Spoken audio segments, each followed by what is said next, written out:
এক ফোঁটা পানির জন্য যুদ্ধ। গল্পটা হয়তো আজই শুরু হয়ে গেছে।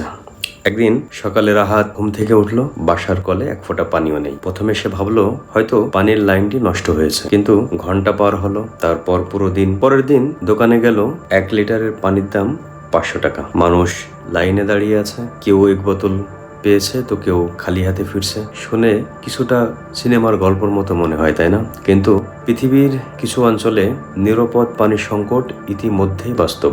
প্রধান কারণ হলো জলবায়ু পরিবর্তন, অতিরিক্ত ভূগর্ভস্থ পানির ব্যবহার, নদী দূষণ এবং জনসংখ্যা বৃদ্ধি।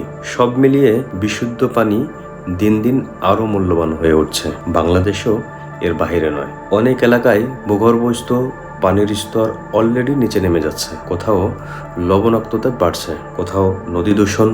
তবে এর মানে এই নয় আগামীকালই পৃথিবীতে পানি নিয়ে যুদ্ধ শুরু হবে। কিন্তু আজ যদি আমরা পানির অপচয় করি, নদী খাল দখল করি, দূষণ বাড়াই, তাহলে ভবিষ্যতের সংকটটা আমরা নিজেরাই তৈরি করছি। ভাবুন তো, যে জিনিসটা আজ আপনি কল খুললেই পাচ্ছেন, একদিন সেটি যদি পৃথিবীর সবচেয়ে দামি সম্পদ হয়ে যায়, কেমন হবে? তাই হয়তো ভবিষ্যতের সবচেয়ে বড় প্রশ্ন হবে না তোমার কাছে কত টাকা আছে, বরং প্রশ্ন হতে পারে তোমার কাছে কি 1 বোতল বিশুদ্ধ পানি হবে? আমরা কি পানি শুধু ব্যবহার করছি নাকি ভবিষ্যতের জন্য সংরক্ষণ করছি? কারণ ভবিষ্যতের সবচেয়ে মূল্যবান সম্পদ হয়তো সোনা নয়, 1 ফোঁটা বিশুদ্ধ পানি হতে পারে। আপনার মতামত কমেন্ট বক্সে জানাতে পারেন। সবাই ভালো থাকবেন। আসসালামু আলাইকুম।